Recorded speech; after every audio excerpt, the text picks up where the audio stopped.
तो आजकल हमारा दूसरा मीडिया चल रहा है, उन सभी लोगों का प्रदेश कांग्रेस कमेटी में बहुत बहुत हार्दिक स्वागत है, अभिनंदन है।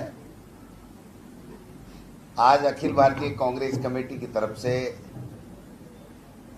प्रेस वार्ता करने के लिए, आप सबसे मुखातिब होने के लिए कन्हैया कुमार जी, जो हमारे एआईसीसी में हमारे एनएसयूआई के पूरे देश के कांग्रेस पार्टी के प्रभारी भी हैं, और इनके बारे में ज़्यादा बताने की आवश्यकता नहीं है। शायद आप सब लोग बहुत अच्छी तरह से जानते हो कि किस प्रखरता के साथ में, किस बेबाकी के साथ में आरएसएस और भारतीय जनता पार्टी को किस प्रकार से जवाब देते हैं। आज का जो मुद्दा है प्रेस कॉन्फ्रेंस करने का, वो लेकर के आए हैं। नेशनल हेराल्ड के बारे में आपके माध्यम से देश को, प्रदेश को सच्चाई बताने के लिए आए हैं कि ये मामला क्या है और किस प्रकार से, क्यों मोदी सरकार उनके पीछे पड़ी हुई है और कैसे बेवजह बदनाम कर रही है। मैं 2 मिनट संक्षेप में, जो अखिल भारतीय कांग्रेस कमेटी ने संविधान बचाओ हमारा अभियान कल ही एक परिपत्र जारी किया है, उसके बारे में आपसे निवेदन करना चाहता हूं कि हम लोग 24 तारीख को प्रदेश कांग्रेस कमेटी में बैठक करेंगे। फिर हम लोग 28 तारीख को हमारा प्रस्तावित है, माननीय खड़गे साहब यहाँ पर कोऑर्डिनेशन कमेटी को हमारा प्रस्तावित है, माननीय खड़गे साहब यहाँ पर कोऑर्डिनेशन कमेटी पदाधिकारियों के साथ में बैठक और बड़ी रैली करने का कार्यक्रम प्रस्तावित है इसी मुद्दे को लेकर के। और उसके बाद में हम लोग जिलों के अंदर रैलियां करेंगे और उसके बाद में हम बूथ के लेवल तक इसको, प्रोग्राम को ले जाएंगे। जो 30 तारीख पहले हम 28 को हमारा स्टेट लेवल का कार्यक्रम है। 3 से 10 मई हमारा जिला स्तरीय कार्यक्रम होगा, रैलियां होंगी। और विधानसभा क्षेत्रों के ऊपर हम 11 मई से 17 मई, और फिर उसके नीचे बूथ इकाई तक हम लोग घर घर संपर्क अभियान के तहत 20 से 30 मई, यानी पूरा आज से लेकर के हमारा पूरा का पूरा अप्रैल और मई का महीना इस संविधान बचाओ और जो हिटलरशाही कर रहे हैं मोदी जी और मोदी जी की सरकार, और संविधान पे जो हमले कर रहे हैं, सुप्रीम कोर्ट तक को बख्श नहीं रहे हैं और बेवजह अपनी एजेंसियों का दुरुपयोग करके विपक्षी पार्टियों को, यूं ही कोई न कोई चुनाव आता है तो उस चुनाव से उनका ध्यान भटकाने के लिए, उनके रिसोर्सेज खत्म करने के लिए और डराने के लिए, धमकाने के लिए वो अपनी सरकारों का दुरुपयोग करते हैं और संवैधानिक संस्थाओं का दुरुपयोग करते हैं। और आप सबके सामने इससे ताज़ा उदाहरण कोई हो नहीं सकता कि सोनिया जी और राहुल गांधी जी के ऊपर जिस प्रकार से, जिस दिन कोर्ट ने कहा था 1 साल में जो करना कर लीजिए, 1 साल का आखिरी दिन हुआ और एक परसेप्शन पूरे देश में बनाने के लिए कि देखो इनके खिलाफ चार्जशीट हो गई और ये लोग अक्यूज्ड हैं और इनके खिलाफ केस चलेगा, उसके बारे में पूरी तरीके से सच्चाई कन्हैया कुमार जी बताएंगे, क्योंकि ये आज की इस प्रेस कॉन्फ्रेंस के हमारे मुख्य वक्ता हैं। और मैं समझता हूं कि इसी बिंदु के ऊपर जो मैंने 1 सवा महीने का जो कार्यक्रम दिया, उसके बारे में कोई बात होगी तो मैं कहूँगा। और नेशनल हेराल्ड या जो भी मामला है, ईडी ने जो ताज़ा हमला किया है और गलत जो चार्जशीट दी है, उसके ऊपर कोई बात आएगी तो कन्हैया कुमार जी कहेंगे। आप सब लोगों से मेरा आग्रह रहेगा कि हमारी पूरे प्रेस कॉन्फ्रेंस को इन्हीं मुद्दों तक आप रखेंगे, ये मैं आशा और अपेक्षा और सहयोग आपसे चाहता हूं। तो मैं अब कन्हैया कुमार जी से आग्रह करूंगा कि वो अपनी प्रेस कॉन्फ्रेंस शुरू करें और हमारे जो मीडिया के साथी हैं उनको अपनी बात बताएं। कन्हैया कुमार जी।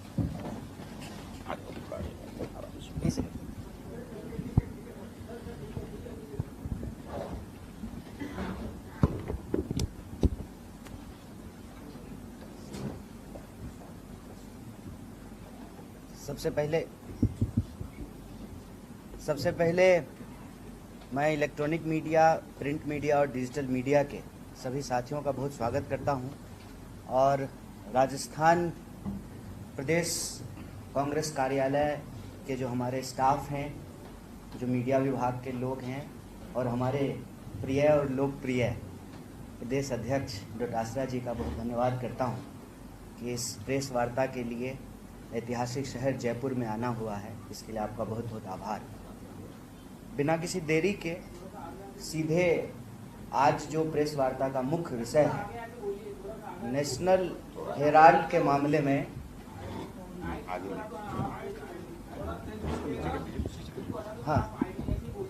मुझे लगता है ऐसे ही बोल देता हूँ, इसकी भी जरूरत नहीं है, ये अनावश्यक इको करेगा।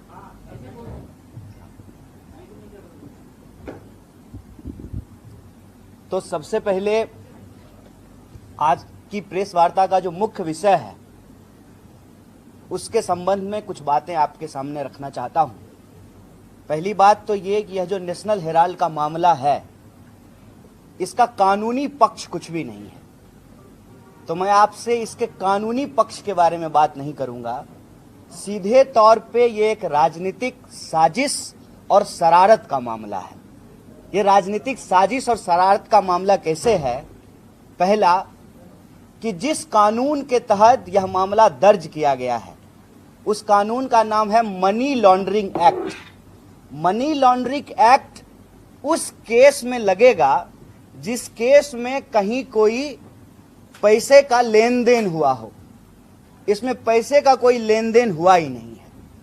और दूसरा, बार बार ये कह रहे हैं कि कांग्रेस पार्टी के नेतृत्व ने मुनाफा कमाया है।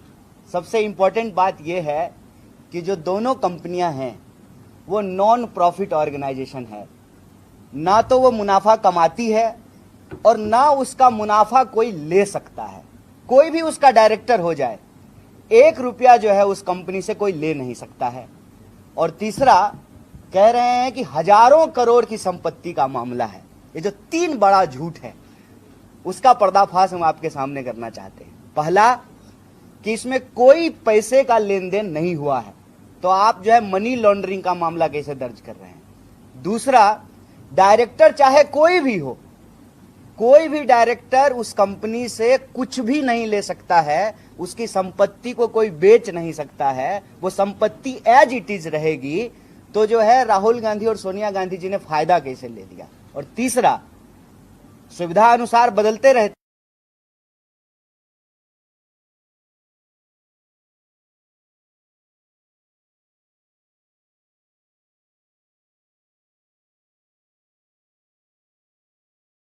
जितनी संपत्ति है, एक लखनऊ के ऑफिस को छोड़ करके सारी संपत्ति लीज पर है।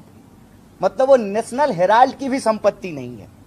यह जो हमारा प्रदेश कार्यालय है, ये कांग्रेस पार्टी की इंडिविजुअल प्रॉपर्टी है, लेकिन जो सरकार से हमको ऑफिस मिला है वो हमारी प्रॉपर्टी नहीं है, वो सरकार की प्रॉपर्टी है। सरकार जब चाहेगी तब ले लेगी। मतलब पहले दिन से नेशनल हेराल्ड के मामले में भाजपा झूठ बोल रही है। सवाल यह है कि इनके हजारों झूठ की तरह यह नया झूठ क्यों परोसा गया है।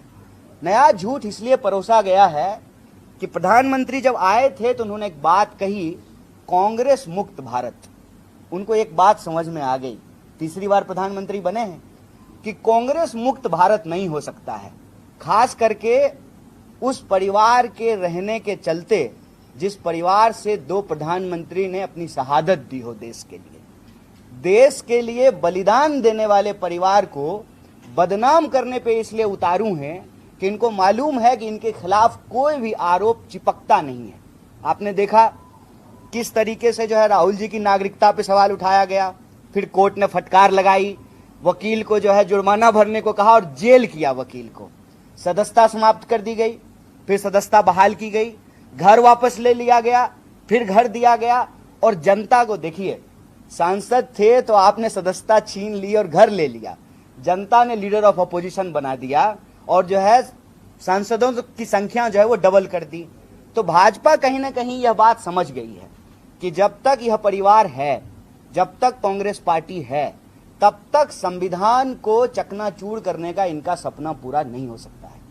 देश की जो बहुसंख्यक आबादी है, चाहे वो दलित हो, आदिवासी हो, पिछड़े हो, अति पिछड़े हो, गरीब लोग हो, अल्पसंख्यक हो, उनके हितों पर हमला नहीं हो सकता है। प्रधानमंत्री जी को यह बात पूरी तरह से समझ में आ गई है कि वो और उनकी मित्र मंडली जो इस देश की संपत्ति को दोनों हाथ से लूट सकते रहे हैं, उसको अगर कोई रोक सकता है तो कांग्रेस पार्टी रोक सकती है। मेरा एक सीधा सवाल है और जनता में यह सवाल है कि अगर किसी के ऊपर कोई ईडी का मामला होता है, वो व्यक्ति अगर भाजपा में चला जाए तो वो सारे मामले समाप्त हो जाते हैं। और ऐसे एक नहीं, इस देश में कम से कम सैकड़ों उदाहरण दिए जा सकते हैं, क्योंकि ईडी का जो कन्विक्शन रेट है वो 1% भी नहीं है। मतलब 100 लोगों पे कार्रवाई करते हैं, एक लोग को भी जो है ये सजा नहीं दिलवा पाते हैं। तो वो सारे लोग जिस पे ईडी कार्रवाई करती है उनका होता क्या है? होता यह है कि ईडी दरअसल भाजपा का एक्सटॉर्शन डिपार्टमेंट है।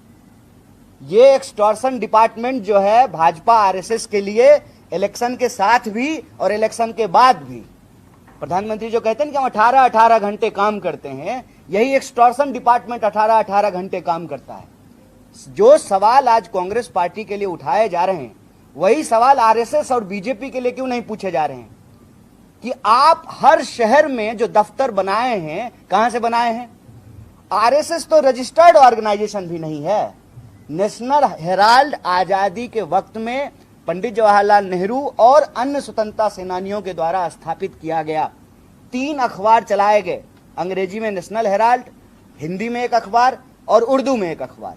और वो अखबार जब चलाई जा रही थी, और ये बहुत आइकॉनिक बात है, इसको याद रखिएगा, 1942 के भारत छोड़ो आंदोलन में अंग्रेजों ने इस अखबार को प्रतिबंधित किया था। जब अंग्रेज से नहीं डरे, आजादी के आंदोलन के दौरान, आजादी के पहले, जब आजादी को प्राप्त करने के लिए, आजादी को लाने के लिए संघर्ष हो रहा था, तो आज जो है अंग्रेजों के जासूसों से डरेंगे? उनसे डर लगेगा जब अंग्रेज से नहीं डरे। और ये अखबार पे वो उसी तरह से हमला कर रहे हैं जैसे अंग्रेज किया करते थे। क्या डर है भाई नेशनल हेराल्ड से? ज्यादातर मीडिया पर आपका कब्जा है। कोई एक अखबार अगर चल रहा है और कांग्रेस पार्टी उसको चलाने का प्रयास कर रही है, इसमें क्या गैर कानूनी हो गया है? और अगर कुछ गैर कानूनी हुआ है, 2 सवाल का जवाब देना चाहिए ईडी को भी और भाजपा को भी। पहला कि 2 बार जो है, एक बार कोर्ट में यह मामला नहीं ठहरा और दूसरी बार ईडी ने कहा कि इसमें कोई कार्रवाई करने के लिए है नहीं। दूसरी बार सुओ मोटो लेकर के फिर से आपने केस रजिस्टर्ड कर दिया। इतने साल हो गए हैं, क्या कार्रवाई है आपकी? सिवाय इसके कि जब देश में आपको ध्यान भटकाने के लिए कोई मुद्दा चाहिए तो जो है आप ईडी का मामला उछाल देते हैं। हम कहते हैं कि सरकार सबूत पेश करे और जो अपराधी है उस पर कार्रवाई करे, लेकिन सरकार जब खुद ही अपराधी बन करके उन लोगों पर कार्रवाई कर रही है जो लोग सरकार के विपक्ष में हैं, और यह बात बिल्कुल आमने सामने दिख रही है। नीतीश कुमार जी जब इंडिया के साथ थे, उनके सारे मंत्री के घर पे जो है ईडी का छापा हुआ। जो ही एनडीए के साथ चले गए, किसी मंत्री पे कोई कार्रवाई नहीं। एक नहीं, ऐसे हजारों एग्जाम्पल दिए जा सकते हैं। तो भाजपा ने ईडी के माध्यम से इस देश में जो राजनीतिक लड़ाई लड़ने वाले लोग हैं, उनके सामने 2 विकल्प दिया है, या तो आप भाजपा में आइए या जेल में जाइए। लेकिन बीजेपी यही एक गलती करती है। गलती ये करती है कि सब धन 22 पसेरी होता नहीं है। सारे लोग जो है वो ईडी से डर नहीं जाते हैं। सारे लोगों को इनकम टैक्स और सीबीआई से डर नहीं लगता है। सारे लोगों को जेल जाने से डर नहीं लगता है। खास करके कांग्रेस पार्टी पिछले कुछ सालों में जिस तरीके से इस देश के आम लोगों के मुद्दों को उठा रही है, यह लड़ाई बिल्कुल आमने सामने की हो गई। उस वक्त हम देश की आजादी के लिए संघर्ष कर रहे थे, संविधान बनाया, संविधान का राज स्थापित हुआ। आज संविधान बचाने के लिए संघर्ष कर रहे हैं, और उन्हीं संवैधानिक संस्थाओं का दुरुपयोग करके, जिनके ऊपर इनका कोई भरोसा नहीं है, ये देश की आजादी नहीं मानते हैं कि 47 में हुआ, ये देश के संविधान को सही नहीं मानते हैं, झंडा को कहते हैं कि अशुभ है।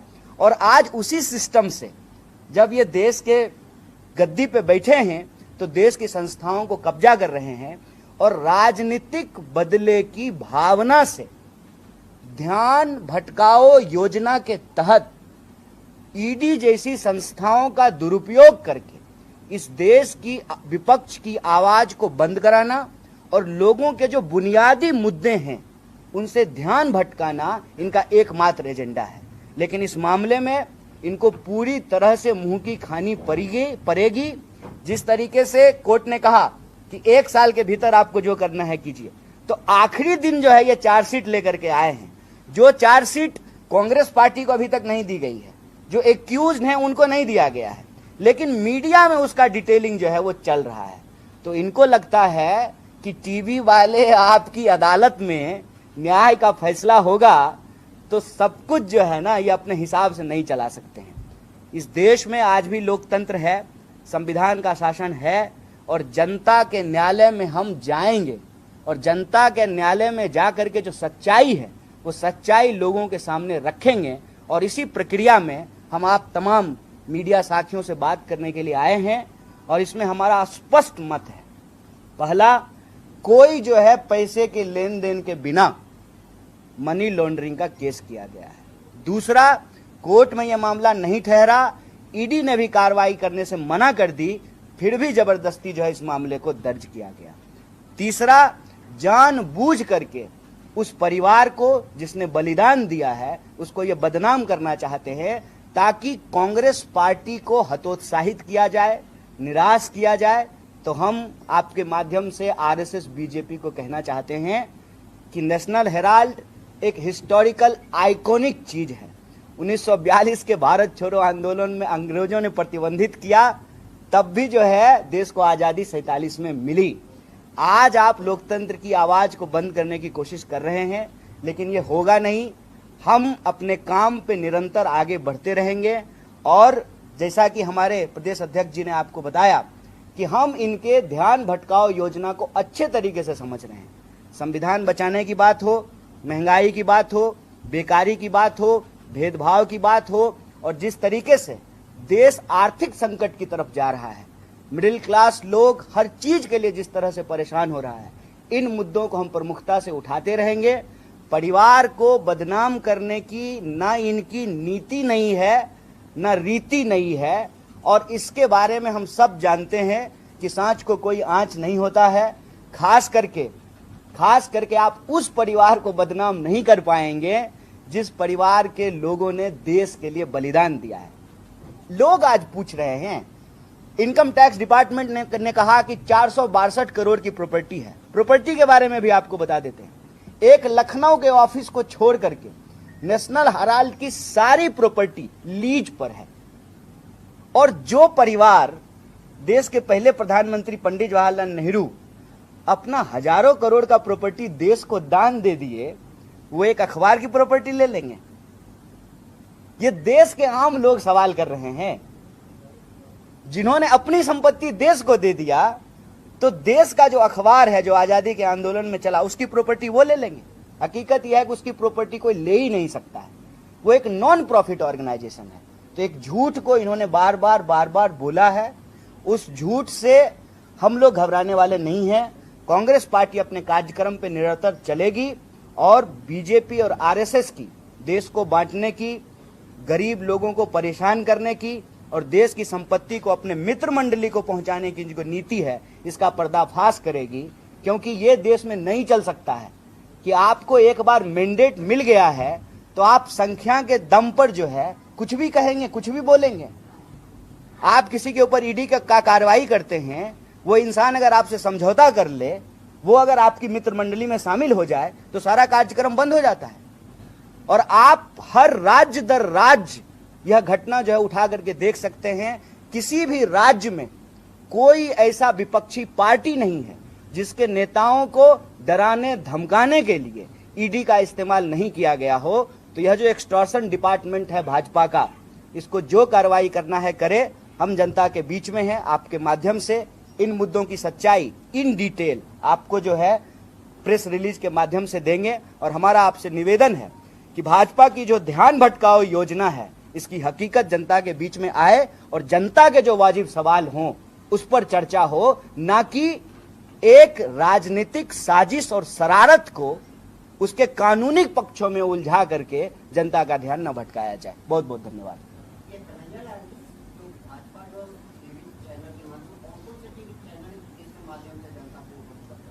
नहीं, आप कोई भी टीवी चैनल शाम को खोल के देखिए ना, पिछले कई दिन से जो है नेशनल हेराल्ड का मुद्दा चल रहा है।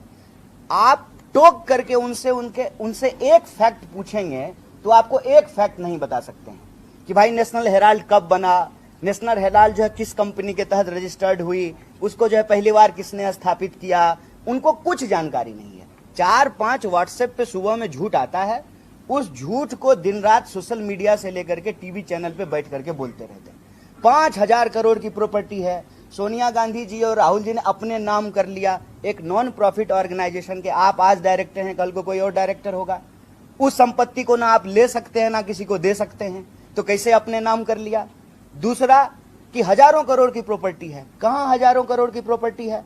इनकम टैक्स डिपार्टमेंट असेसमेंट में कह रहा है कि टोटल 462 करोड़ की संपत्ति है, हर टीवी चैनल में जाकर के बोल रहे हैं कि हजारों करोड़ की संपत्ति है, और सारी प्रॉपर्टी लीज्ड है, कांग्रेस पार्टी की पर्सनल नहीं है। तीसरा, कहां पे जो है मनी लॉन्ड्रिंग हुआ है, ट्रांजैक्शन कहां पे हुआ है, कौन सा पैसा किसको दिया गया है। इक्विटी को शेयर में चेंज करना नॉर्मल प्रोसेस है। उसके बाद अब एक नया आरोप लगाना शुरू किए हैं कि कांग्रेस पार्टी की जब सरकार थी तो नेशनल हेराल्ड को विज्ञापन दिया जाता था, तो आप भी तो दे रहे हैं विज्ञापन पांचजन्य को और ऑर्गेनाइजर को। जितनी आरएसएस से जुड़ी हुई संस्थाएं हैं, अखबार हैं, क्या उनको विज्ञापन नहीं दिया जा रहा है? और अपनी जुड़ी हुई तो छोड़ दीजिए, आप तो बाकी स्वतंत्र चैनलों को भी विज्ञापन के माध्यम से ही कंट्रोल करते हैं। मीडिया को आप कंट्रोल कैसे कर रहे हैं? वो स्विच आप चला कैसे रहे हैं? विज्ञापन के माध्यम से चला रहे हैं। तो एक आजादी के आंदोलन में शामिल अखबार जिसका इतना बड़ा विरासत हो, उसको सरकार की तरफ से जो है विज्ञापन दिया जाए तो कौन सा गैर कानूनी काम कर दिया गया? कुल मामला ये है कि इनको उस परिवार को बदनाम करना है, इनको ये दिखाना है कि इस परिवार ने कुछ नहीं किया। असल बात ये है कि वही कर रहे हैं जो अंग्रेजों ने किया, देश के लिए कुछ किया नहीं। देश को जब संघर्ष कर रहा था आजादी के लिए, उसमें शामिल नहीं हुए। इनके प्रवक्ता टीवी में जाकर के बोलते हैं कि 47 में देश को आजादी नहीं मिली। तो जो मानते ही नहीं है कि 47 में देश को आजादी मिली, वो कैसे मानेंगे कि किसी अखबार का देश को आजाद कराने में कोई योगदान होगा? तो वही काम करते हैं जो अंग्रेज किया करते थे। तो हर टीवी चैनल में एक झूठ सिलसिलेवार तरीके से बोला जा रहा है, उसकी सच्चाई हम आपको प्रेस विज्ञप्ति के माध्यम से भी देंगे। और हमारा इस संबंध में एक ही बात कहना है कि अपराधी अगर कोई है तो आप कार्रवाई कर सकते हैं, लेकिन ये राजनीतिक अपराध है कि आप इस देश के विपक्ष का मुंह बंद कराने के लिए देश की संस्थाओं का दुरुपयोग कर रहे हैं। और उसका सीधा एग्जाम्पल ये है कि आप ईडी आपके ऊपर आई, आप जो है भाजपा दफ्तर में जाइए, उनके नेता से समझौता कीजिए, ईडी जो है ना गूगल मैप पे जो है आपके घर का रास्ता दिखाना बंद कर देता है ईडी को। ये सबको दिख रहा है साफ साफ। इसका मतलब आप देश की लोकतांत्रिक संस्थाओं का कब्जा करके लोकतंत्र की ही गला दबा रहे हैं।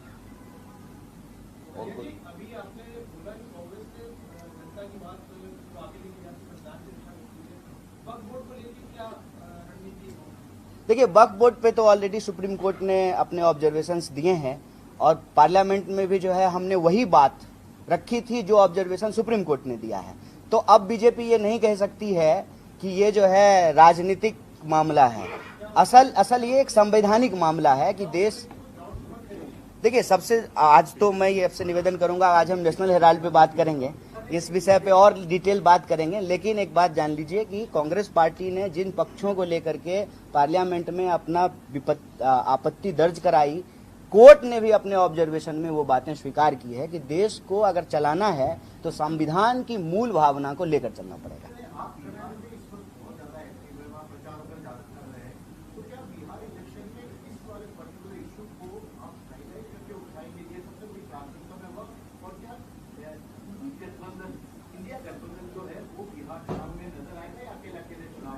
नहीं, सबसे पहली बात तो ये जान लीजिए, इस नेशनल हेराल्ड के विषय में आपको एक बात कह दें, ये हमारे लिए सबसे जरूरी मुद्दा नहीं है। हमारे लिए सबसे जरूरी मुद्दा है देश के संविधान को बचाना, देश की संवैधानिक संस्थाओं को बचाना, महंगाई के खिलाफ अपनी मुहिम को तेज करना, बेरोजगारों को रोजगार दिलाना, सामाजिक, आर्थिक और राजनीतिक न्याय के लिए संघर्ष करना कांग्रेस पार्टी का काम है। ये हमारा प्राइमरी काम है। नेशनल हेराल्ड का जहां तक विषय है, चूंकि ये झूठ बार बार, जैसे सैकड़ों झूठ वो बोलते हैं, हमने आपको कहा, कभी नागरिकता पे सवाल उठाते हैं, कब नेहरू जी पे जो है सुबह सुबह ही जो है आपको व्हाट्सएप पे जो है कई झूठ आ जाएंगे। स्थिति ये है कि चांद पे थूकने से जो है चांद पे तो दाग लगेगा नहीं। आज स्थिति ये है कि नेहरू जी पे भाजपा के नेता जो है पब्लिक स्टेटमेंट आकर के दे रहे हैं कि नहीं, नेहरू जी का बड़ा एक योगदान है। तो झूठ बार बार बोलना ये आरएसएस बीजेपी की प्रवृत्ति है। उसकी प्रवृत्ति के खिलाफ जो है, जो बेसिक सच्चाई है, हम रखने के लिए आए हैं। लेकिन हमारा मुख्य मुद्दा जो है वो नेशनल हेराल्ड नहीं है। हमारा मुख्य मुद्दा इस देश के संविधान की रक्षा है। दूसरा, इसी से जुड़ा हुआ प्रश्न जो आपने कहा, देखिए, संविधान को हम बचाना चाहते हैं कि संविधान का राज रहे और सारे नागरिक जो है अपने बराबरी के अधिकार के साथ जो उनका बुनियादी सवाल है, रोजी रोटी, कपड़ा, मकान, शिक्षा, स्वास्थ्य, सड़क, बिजली, पानी, ये राजनीति के केंद्र में रहे। इस मुद्दे के साथ जो भी पार्टियां हमारे साथ जुड़ी हैं, जो गठबंधन बना है, हमारी हर कोशिश रहती है कि वो गठबंधन बना रहे। और मुझे पूरी उम्मीद है कि राज्य दर राज्य यह जो हमारी कोशिश है, यह जो हमारा मुहिम है, वो चलता रहेगा। कन्हैया जी, ईडी की कार्रवाई के बाद में कांग्रेस की तरफ से बयान आए थे कि अगर सरकार आती है तो कार्रवाई की जाएगी। तो कार्रवाई किस पे की जाएगी, और अगर कार्रवाई होती है तो फिर संविधान के ऊपर हाथ नहीं आएगी? नहीं, हमने ये नहीं कहा कि जो है हम जो लोग सही हैं उन पे कार्रवाई की जाएगी। ये हम कभी नहीं हम मतलब उस बयान को हम देखे भी नहीं है। आप कह रहे हैं तो फेस वैल्यू पे हम मान लेते हैं, लेकिन कांग्रेस कभी भी अपने बुनियादी विचार से समझौता नहीं करेगी। और कांग्रेस अपने बुनियादी विचार से जो समझौता नहीं करती है, उसका एक मूल तत्व है कि हम गैर लोकतांत्रिक नहीं होंगे। जो संस्थाएं आज काम कर रही हैं, अगर वो अपने दायरे में कानून के हिसाब से काम कर रही हैं, बहुत अच्छी बात है। लेकिन कोई जबरदस्ती इलेक्शन डिपार्टमेंट और एक्सटॉर्शन डिपार्टमेंट बन करके किसी विशेष पार्टी को फायदा पहुंचाने के लिए अपने दायित्वों का निर्वहन नहीं कर रहे हैं, तो भाई उस पर आप ही बताइए कि कार्रवाई होनी चाहिए कि नहीं होनी चाहिए। जो जिम्मेदारी से अपना काम नहीं करे, जो कानून को धता बताए, कानून के पद पर बैठ करके, आप बताइए उस पर कार्रवाई होनी चाहिए कि नहीं होनी चाहिए। एक मिनट आपका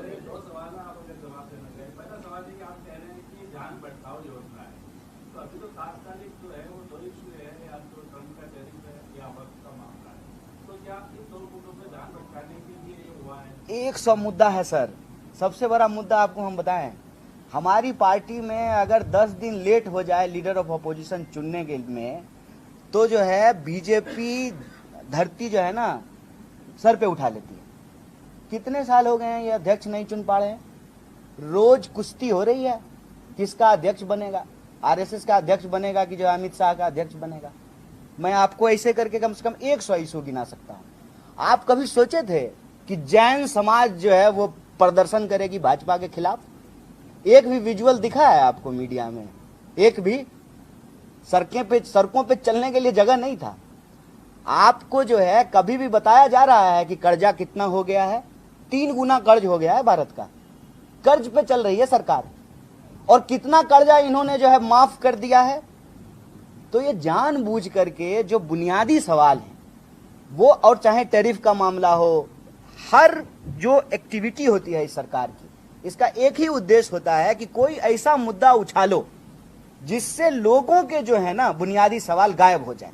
आपके यहां भी सरकार है, आप यहां भी इस बात को बहुत अच्छे तरीके से नोट कर सकते हैं। 2 समुदाय को लड़वाने लगेंगे स्वाभिमान के नाम पर, 2 जाति को लड़वाने लगेंगे, 2 धर्म को लड़वाने लगेंगे इतिहास में ले जाकर के। अब आप बताइए कि सचमुच अगर कार्रवाई करना है तो औरंगजेब पे कार्रवाई करना है या उस पे कार्रवाई करना है जो आज हमारी जेब काट रहा है? किस पे कार्रवाई होना चाहिए? और सचमुच अगर करना चाहते हैं तो उनके तो कई वंशज हैं इनके पार्टी में, बताइए ना। कहना क्या चाहते हैं, करना क्या चाहते हैं? मुख्य सवाल यह है कि इस देश में ये किसी भी विपक्ष की आवाज को बचने नहीं देना चाहते। और एक बार लोकतंत्र में विपक्ष नहीं बचेगा तो लोकतंत्र भी नहीं बचेगा। कौन ये सवाल पूछेगा? आप याद कीजिए, नया पार्लियामेंट जब बन रहा था कहीं संविधान का जिक्र नहीं था। ज्यों ही इनके 400 पार के गुब्बारे का हवा निकाली जनता, त्यों ही जो है संविधान लेकर के आए थे इस बार शपथ लेने के बाद। तो लोकतंत्र में विपक्ष का मजबूत होना लोगों के लिए बेहतर है, और विपक्ष जो है कोई भी अपना काम ठीक से ना कर पाए, इसीलिए जो है इस तरह की जो है ये राजनीतिक भावनाओं से कार्रवाई करते हैं। अभी अहमदाबाद में हमारा शानदार सेशन हुआ, और गुजरात में अहमदाबाद में साबरमती के किनारे कांग्रेस पार्टी का सेशन हो, ये तो बर्दाश्त नहीं कर सकते। और फिर उस सेशन में जो बातें हुई कि हमारी लड़ाई किससे है, हमारी लड़ाई जो है वो सिर्फ एक पॉलिटिकल पार्टी से नहीं है, हमारी लड़ाई उस नेक्सस से है जो इस देश के भीतर बनता जा रहा है। प्रधानमंत्री जी, उनका मित्र मंडली, और उस मित्र मंडली में कौन है? उस मित्र मंडली में वो लोग हैं जो पोर्ट नहीं बनाए, जो एयरपोर्ट नहीं बनाए, सीमेंट नहीं बनाते हैं, सेब नहीं उगाते हैं, बिजली नहीं पैदा करते हैं, सब कुछ का मालिकाना हक उनके पास चला गया। और ये जाता कैसे है? जिसके पास है पहले उसके घर पे जांच एजेंसियां जाती हैं, उसको इनकम टैक्स, सीबीआई, ईडी से पहले डराते हैं, तो उसके पास दो ही ऑप्शन बचता है, या तो भाजपा से जाके समझौता करे या जेल जाए। और ये कार्रवाई हमारे आंखों के सामने रोज हो रहा है। तो इस नेक्सस के खिलाफ, जो संविधान नहीं मानते हैं, जो देश की संपत्ति लूट रहे हैं और समाज में दिन रात किसी ना किसी समुदाय को आपस में लड़ाते रहते हैं। अभी आपने देखा, कभी किसी जाति को उसके स्वाभिमान के नाम पे, कभी किसी जाति को उसके स्वाभिमान के नाम पे उसका झगड़ा कराते रहेंगे। तो ये अंग्रेजों की तरह फूट डालो राज करो की नीति पे चल रहे हैं। अंग्रेज करते थे फूट डालो राज करो, ये कर रहे हैं ध्यान भटकाओ राज करो, लोगों को आपस में लड़ाओ, देश की संपत्ति को अपने मित्र मंडली के पास पहुंचाओ, और आप समझौता कर लीजिए एक बार, बस एक बार समझौता कर लीजिए, आपके ऊपर सारी आपराधिक कार्रवाई समाप्त हो जाएगी, कुछ नहीं होगा। जब तक आप उनके खिलाफ बोलते रहेंगे तब तक जो है आपके खिलाफ जो है बहुत राजनीतिक बदले की भावना से कार्रवाई करते रहेंगे।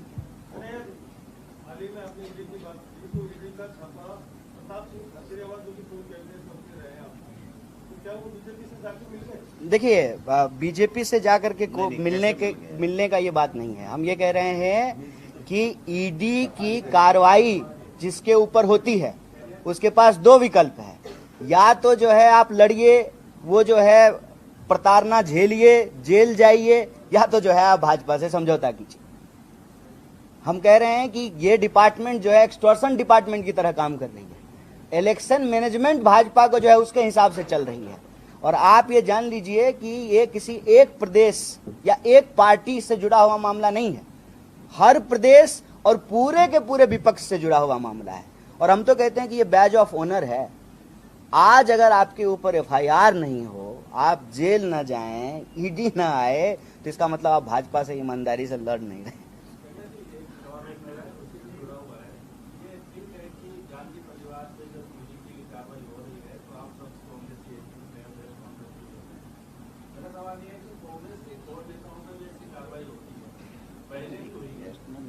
सच बता रहे हैं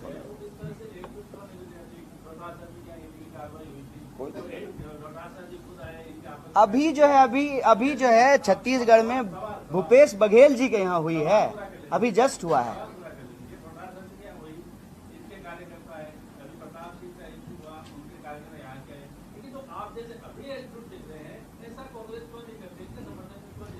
अब ये तो खुद ही हैं कांग्रेस के प्रदेश अध्यक्ष, तो यही कांग्रेस है ना। ये जो प्रेस कॉन्फ्रेंस है, मुद्दा है, वो नेशनल हेराल्ड का जो झूठ परोसा जा रहा है और जो गलत चार्जशीट की जा रही है, उसके तथ्यों से आपको अवगत कराना और आपके माध्यम से जनता तक ये पहुंचाने की बात है। बाकी गलत कोई भी करेगा, किसी के खिलाफ भी हुई होगी, पार्टी हमेशा साथ खड़ी रही है, साथ खड़ी रहेगी। गलत आम व्यक्ति के भी खिलाफ होगा तो कांग्रेस पार्टी का तमाम कार्यकर्ता नीचे से ऊपर तक खड़ा रहेगा। यही पार्टी है, प्रदेश अध्यक्ष यही है। अगर पार्टी को लगता है कि ईडी की कार्रवाई राजनीति प्रेरित है, तो ईडी की जांच में सहयोग नहीं करके क्या पार्टी अपने ऊपर शक पैदा नहीं कर रही है? कौन नहीं कर रहा है? नहीं, जांच में हम पूरा सहयोग कर रहे हैं, ये हमने कभी नहीं किया है। जांच में पूरा सहयोग कर रहे हैं। ईडी बिना किसी सवाल के घंटों बिठा करके रखती है और गांधी परिवार के लोग जाते हैं और बैठ करके आते हैं। सहयोग बिल्कुल कर रहे हैं। देखिए, लोकतांत्रिक लोग हैं, गांधी के रास्ते पे चलने वाले हैं, गोडसे के रास्ते पे नहीं चलने वाले हैं। तो गांधी सत्याग्रह करते थे, सत्य के लिए आग्रह करते थे। पूरा सहयोग कर रहे हैं और सहयोगात्मक रवैया बिल्कुल भी नहीं है। जब कार्रवाई होगी, बुलाया जाएगा, बिल्कुल जाएंगे। साथ ही साथ जो है जनता को सच भी बताते रहेंगे, क्योंकि वो जो झूठ बोले हैं ना, वो सच के दरबार में कहीं टिकता नहीं है। A to Z बात झूठ बोल रहे हैं वो, चाहे नेशनल हेराल्ड की प्रॉपर्टी का मामला हो, चाहे उसके ओनरशिप का मामला हो, पूरी तरह से झूठ बात बोल रहे हैं। पहला चीज यह है कि जब वो प्रॉफिटेबल ऑर्गेनाइजेशन ही नहीं है, उसका कोई भी प्रॉपर्टी वो हस्तांतरित नहीं की जा सकती है, तो कैसे जो है राहुल जी और सोनिया जी उसको अपने नाम पे कर लिए? वो डायरेक्टर हैं और जो प्रॉपर्टी ये 5,000 करोड़ गिना रहे हैं वो लीज की प्रॉपर्टी है। एकमात्र लखनऊ का कार्यालय जो है वो उनकी अपनी प्रॉपर्टी है, बाकी सभी। और जनता ये सवाल पूछ रही है, हम लोग तो बाद में इस बात को बोले या दिमाग में आया, आम लोगों के दिमाग में पहले ये बात आई कि जिस परिवार ने अपनी पूरी संपत्ति देश को दान में दे दिया, अपना घर दे दिया, आनंद भवन दे दिया, और आप कह रहे हैं कि जो है वो कोई अखबार का संपत्ति ले लिए हैं। और अगर इस मामले में कुछ भी होता, आधार होता, तो कोर्ट में जो है मामला ठहरता। कोर्ट से जो है खारिज क्यों हुआ? ईडी ने भी इसको एक बार खारिज कर दिया।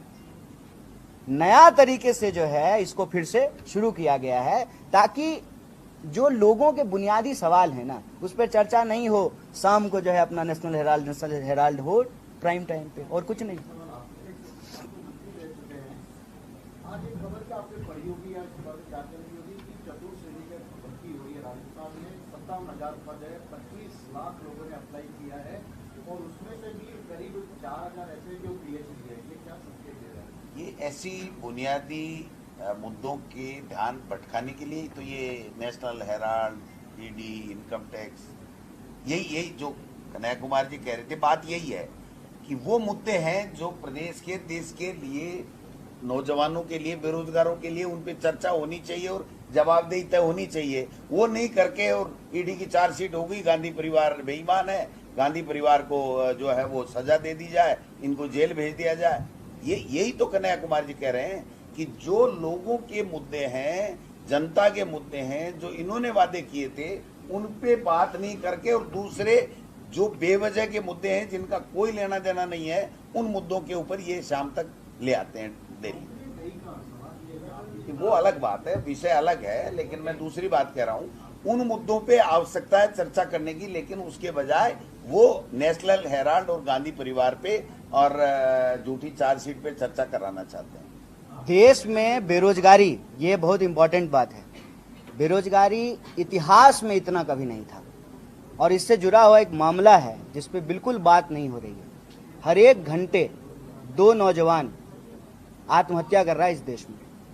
आपकी घड़ी जब 1 घंटा पूरा करेगी, दो नौजवान आत्महत्या कर चुके हों। ये हकीकत है आज की, इस पे कोई बात नहीं कर रहा है। खुद सरकार कह रही है कि 80 करोड़ लोगों को ये 5 किलो अनाज दे रहे हैं। 80 करोड़ लोगों को, इसका मतलब 80 करोड़ लोग गरीब हैं।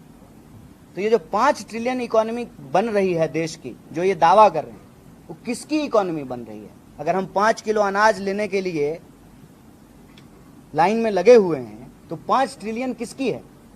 और तीसरा सवाल कि सिर्फ जवान आत्महत्या नहीं कर रहे हैं, आप किसानों की आत्महत्या दर को उठा करके देखिए, और कोई भी डिपार्टमेंट चले जाइए, आप अपना ही डिपार्टमेंट ले लीजिए, मीडिया ही ले लीजिए, सरकार का कानून है कि अगर आप 8 घंटा काम करेंगे तो आपको मिनिमम वेज दिया जाएगा। ये कानून है, ये हम नहीं बोल रहे हैं। कहाँ 8 घंटे का कानून लागू है? कौन से मजदूर को उसके 8 घंटे की मजदूरी के हिसाब से मिनिमम वेज दिया जा रहा है? ये जनता का मुद्दा है। और जिनको सरकार की नीतियों के चलते, कांग्रेस पार्टी की सरकार के चलते, जो गरीब से मिडिल क्लास हुए, पक्का मकान बनाया, कार खरीदे, मोबाइल लिया, टीवी लिया, आज उनकी हालत यह है कि साल में 2 बार अगर हवाई जहाज चढ़ लिए, यही कहते थे ना प्रधानमंत्री जी कि हवाई चप्पल वालों को हवाई जहाज चढ़ाएंगे, हवाई जहाज चढ़ने वालों को हवाई चप्पल पे लेके आ गए हैं। 2 बार अगर आप हवाई जहाज साल में चढ़ लिए तो आपका पूरा सालाना बजट बिगड़ जाएगा। अगर कोई बीमार हो गया घर में तो आपको कर्ज लेना पड़ेगा। अगर आपका शेयर मार्केट में पैसा है तो इक्विटी बेचनी पड़ेगी। ये सच है और इस सच पे जो है चर्चा पूरी तरह से नदारत है। महिलाओं के खिलाफ होने वाले अपराध, दलितों के खिलाफ होने वाले अपराध, पिछड़ों, अति पिछड़ों, आदिवासियों के खिलाफ होने वाले अपराध का तो मैं जिक्र भी नहीं कर रहा हूं कि हर मिनट, कहते हैं नारी पूजते हैं ना, कोई ऐसा मिनट नहीं है जो देश के किसी न किसी हिस्से में किसी महिला के खिलाफ कोई अपराध नहीं हो रहा। ये मुद्दे हैं, बात कीजिए इस मुद्दे पे, सरकार बताए कि वो क्या कर रही है, विपक्ष से सवाल पूछे कि हमने क्या किया था। पक्ष विपक्ष जो है जनता के सकारात्मक मुद्दों पर जब चलेगा तब देश तरक्की करेगी, तब देश विश्वगुरु बनेगा।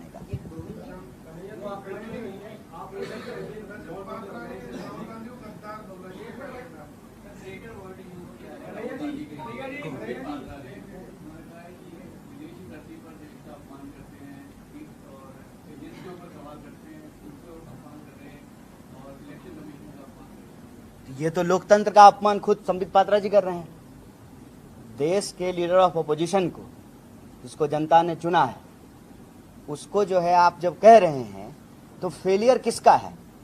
अगर आप मुझे गद्दार कहें तो ये जो है सरकार में बैठे हुए लोगों का फेलियर है ना, कि अगर मैं गद्दार हूं तो जो है फिर कानून व्यवस्था किसका है, गृह मंत्री किसका है? ये सवाल तो इसका मतलब संबित पात्रा जो है जय शाह के बाबूजी पे उठा रहे हैं। डैडी क्या कर रहे हैं? डैडी कुछ कर रहे हैं कि नहीं? डैडी गृह मंत्री है ना। तो देश में अगर कोई गद्दार है तो डैडी जी क्या कर रहे हैं? आईपीएल खिलवा रहे हैं बेटे से। डैडी को कार्रवाई करना चाहिए। एजेंसियां हैं, रॉ है, आईबी है, पुलिस है, वो तो पार्लियामेंट्रियन है, लीडर ऑफ अपोजिशन है। कोई ऐसा तो है नहीं वो नीरव मोदी और माल्या की तरह जो भाग गए हैं, मेहुल चोकसी की तरह।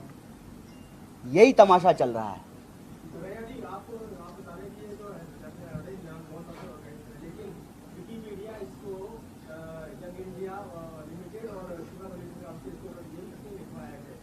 आप बता रहे कि विकिपीडिया पे आप भी जाके एडिट कर सकते हैं कुछ भी। विकिपीडिया कोई ऑथेंटिक सोर्स थोड़ी होता है, ठीक है। ये जो है एजीएल कंपनी है, ठीक है ना।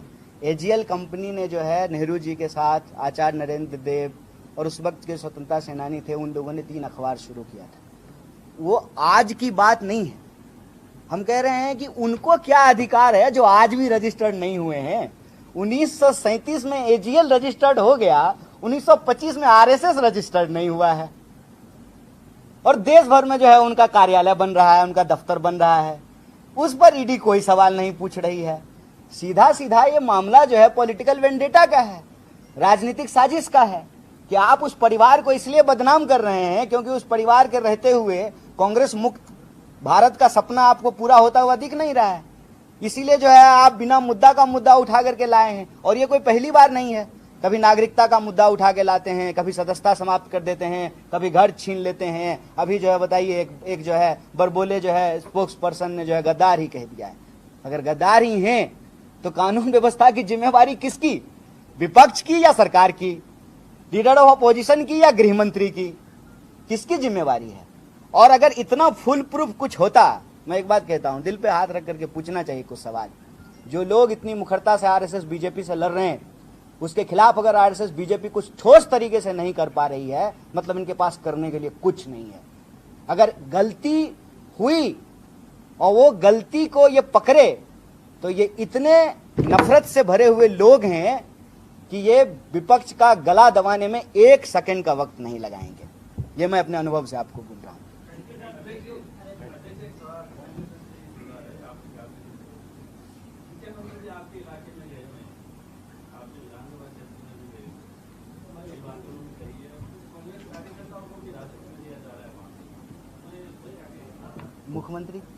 मुख्यमंत्री का क्या नाम है? भजन लाल। हाँ, इतने अननोन आदमी हैं कि नाम भी नहीं याद रहता। आगे जवाब।